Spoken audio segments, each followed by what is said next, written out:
Shalom. All praises, blessings, glories, and honors to Yahweh Bahashem, Yahweh Shai, Bahashem, Recha, Kodash.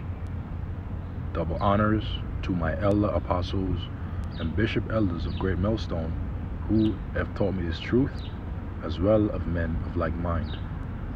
Shalom wa chasad, which means peace and mercy, to the elect of the nation of Israel, whom are you so-called Negroes, Latinos, Native American Indians, and Israelite foreigners of the seed line of our forefathers, Abraham, Isaac, and Jacob, whom are scattered here in America, which is Babylon the Great, and abroad. To you I say Shalom, and Yahweh Bahashem, Yahweh Shai, Ratazah. This lesson is edifying and informative. 1 Thessalonians chapter 5, verse 3. For when they shall say, peace and safety, then sudden destruction cometh upon them, as travail upon a woman with child, and they shall not escape. In news from the Sputnik, my debt ceiling deal doesn't mean U.S. economy out of woods. Following heated debates, U.S. President Joe Biden and House Republican Speaker Kevin McCarthy have reached a final agreement to suspend the $31.4 trillion debt limit through January the 1st, 2025. What's in the deal and how will it affect the U.S. economy?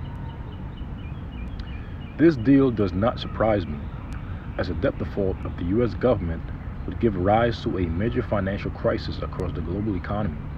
Sergio Rossi, professor of macroeconomics and monetary economics at the University of Freiburg, Switzerland, told Sputnik. Neither Democrats nor Republicans in the United States could afford such a situation to occur.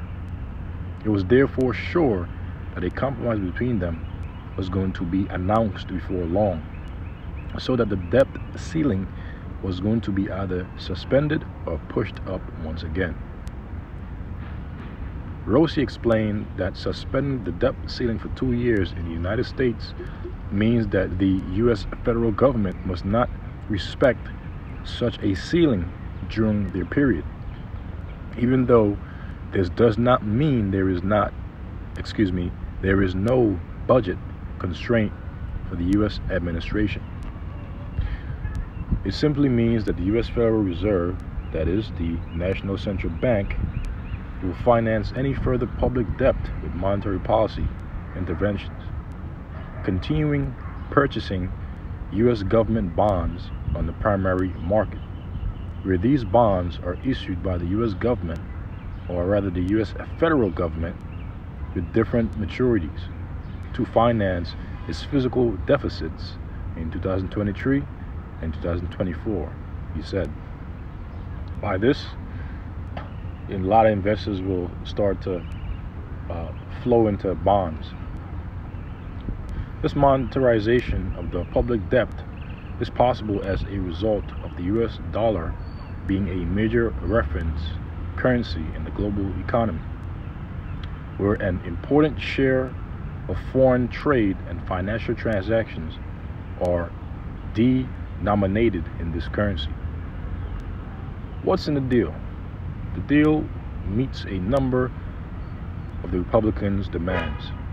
First, non-defense spending has been capped at about $637 billion, meaning that it will remain at the same level as the previous year. Second, a $1.39 billion portion of the staggering $80 billion package for the IRS under the Inflation Reduction Act will also be slashed. An additional $20 billion in appropriations funding to the agency will be repurposed during 2024 and 2025. Third, Around 35 billion in unspent COVID relief funds will be rescinded, while 400 million will be cut from the Centers for Disease Control (CDC) Global Health Fund. Medicare health insurance will see no changes. Fourth, Biden's student loan cancellation program will remain intact, nonetheless go to the Supreme Court for further examination. Fifth, the deal tightens requirements for receiving a Supplementary Nutrition Assistance Program, also known as SNAP, commonly known as food stamps, and Temporary Assistance for Needy Family, TANF. Our families with children, homeless, and veterans will see no changes in the programs. Single people without children up to 54-year-old will have to meet stricter requirements to continue receiving the aid and shorter periods for getting it. So not only will it become more tougher for those that are single without children to receive SNAP benefits, but if they are eligible, they'll only be able to receive this for so long, only so long, okay, up to a certain extent, so that it won't be abused, so to speak. And a lot of this will affect many Israelites that depend upon this man's government for SNAP benefits. This is why the scripture says in the book of Isaiah, "Woe unto you that trust in Egypt. Therefore the strength of Pharaoh shall be your shame, and your trust in the shadow of Egypt," which modern day Egypt is America, according to Revelation chapter 11 verse 8.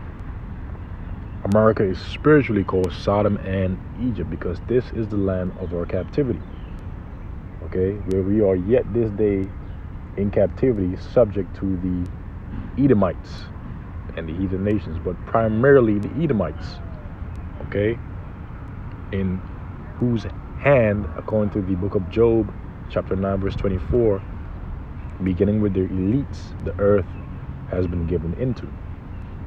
So many will suffer from these coming changes and many other changes as well. Sixth, the nation's defense spending will see an increase of approximately 3.5% nonetheless. Why? Because we are in the season of war, according to Ecclesiastes, the 3rd chapter, the 8th verse. Hence the reason why these different nations have been preparing their mighty men and their men of war for war by beating their plowshares into swords as well, and their print hooks into spears. That is to say that they've been taking their economic wealth and using them towards the research, development, enhancements / modifications of weapons of mass destruction, primarily towards ICBM nuclear missiles, which according to Jeremiah chapter 50 verse 25 are the weapons of the Lord's indignation. Okay, and to you brothers and sisters, few sisters that are new, that are now tuning in, the scriptures that I'm quoting, go to it, write it down. Okay, now reading on, and what war are these nations preparing for? According to Revelation, the 11th chapter, the 8th verse, not the 8th verse, excuse me, what is that, the 14th verse, or the 18th, the third woe is woe. As a matter of fact, let me get it. Instead of misquoting it, excuse me. This is Revelation chapter 11, verse 14. The second woe is past, and behold, the third woe cometh quickly. So the second woe was World War II, and that has already passed. And behold, the third woe, which is World War III, cometh quickly. So the third woe cometh quickly, which is why these nations have been preparing for war. And this war, according to Isaiah chapter 9 verse 5, will be fought with burning and fuel of fire by reason of those ICBM nuclear missiles. Isaiah chapter 9 verse 5, for every battle of the warrior is with confused noise and garments rolled in blood. But this, that is the third woe, which cometh quickly, shall be with burning and fuel of fire by reason of those nuclear missiles, which again, according to Jeremiah chapter 50 verse 25, are the weapons of the Lord's indignation. Now reading on, Pardon me. Thus, the Pentagon is set to receive $886 billion, which is roughly $1 trillion in fiscal year 2024. The deal has met bipartisan criticism. The Republicans argued that the Biden-McCarthy agreement fell short of meeting requirements of the Limit Save Grow Act, passed by the House GOP earlier this year. Democrats and 100-member House Progressive Caucus fumed over social spending cuts. No one got everything they want, but that's the responsibility of governing. Biden told reporters on Sunday, "It takes the threat of catastrophic default off the table. The agreement now goes to the House and to the Senate." Team Biden has not managed to avoid recession yet. And what is a recession? A recession is 2 consecutive periods or quarters of negative GDP. Despite the debt ceiling deal ruling out an imminent default scenario for the U.S., it does not mean that the American economy is out of the woods. Out of the woods is just a metaphor for out of trouble. Continued the professor. The perspectives for the U.S. economy, are not encouraging for firms and investors because of a number of open issues that still remain to be addressed and resolved on both economic and geopolitical grounds, said Rossi. The domestic economy has been suffering since the 2006 subprime crisis, which became a global financial crisis in 2008 after the demise of the U.S. investment bank Lehman Brothers. Further, the C-19 pandemic crisis has also affected the domestic and global economy, or economic, which rather really is the economy. I was right, negatively. Both of which are currently suffering from an energy crisis. Yet they're sending so much money to Ukraine, which we understand that that's just simply, funny money, so to speak. I forgot the term for it, but they're just pretty much sending that money to their friends, so to speak. I forgot the term that they call it. It escapes my mind right now. If a brother knows it, he can put it in the comment section of this lesson, what that term is actually called. Forgive me for not being able to remember it right now. But damn, I wish I actually remembered it. But anyway, it says Rossi projected that both the real economic and the financial sector in the U.S. could soon experience a period of stagflation, if not recession, coupled with different increases in the consumer price level. This situation is exacerbated by geopolitical tensions in Europe and the U.S.-China spat of Taiwan fanned on by the Biden administration. Another troubling factor is de-dollarization, which is gradually gaining pace. Even though it does not mean an imminent collapse of the greenback, the trend shows that the role of the U.S. dollar as a dominant reserve currency is waning. This will considerably limit Washington's room for maneuver. The Biden administration has not managed to avoid a recession yet, warning Rossi. It has succeeded so far in avoiding that a major banking crisis occurs in the United States, thereby affecting also the global economy. But the worst has yet to come, particularly with respect to those households that are going to lose their subsidies because of the U.S. government's decisions to cut the number of social benefits and tax credits for clean energies. Yet they continue to pump so much money into Europe, specifically into Ukraine. Oh, I remember the term now. The term is actually called laundering, okay? All that money is being laundered. In fact, let me just verify that. Because that escaped my mind.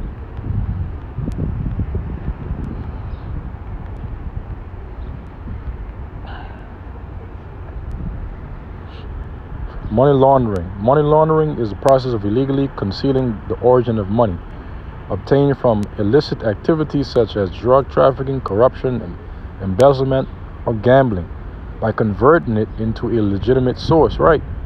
It is a crime in many jurisdictions with varying definitions. So the term is money laundering. Okay, for allowing me to remember it. It says, lose their subsidies because of the U.S. government decisions to cut a number of social benefits and tax credits for clean energies. The negative spiral that already exists as a result of different economic and financial issues is going to be aggravated thereby. There is also a major issue concerning foreign trade and financial flows, which are going to be much reduced by the ongoing de-dollarization of them by an increasing number of countries, both in Asia and Latin America. This concludes the article. Now let's conclude the lesson by reading again 1 Thessalonians chapter 5, verse 3, which reads again, for when they shall say peace and safety, when the government, the mayor, the local leaders of this country, of Esau Edom, will promise the people peace and safety, then sudden destruction, which by the way cometh quickly, according to Ezekiel chapter 7 verse 25. Destruction cometh, and they shall seek peace, and there shall be none. So destruction which cometh will come suddenly upon the people that will be promised peace and safety by the governments, the presidents, the local leaders, the mayors, okay, of Esau Edom, including of our own people, okay, that are sold out to these devils. Then sudden destruction cometh upon them, as travail upon a woman with child. So as travail comes upon a woman with child that is pregnant with, in the 9th month, so will sudden destruction come upon those that are promised peace and safety, because destruction cometh, and they shall seek peace, because people will attempt to seek peace when destruction comes suddenly, but there shall be none. That travail upon a woman with child, and they shall not escape. So people won't be able to escape what's coming, the destruction that is coming. And evil, and only evil, is come. The end is come. The end is come. It watcheth for thee, as it is written also in the book of Ezekiel, the 7th chapter. So with that, I will conclude this lesson here. Lord's willing, I say shalom until the next, to the elect. Shalom.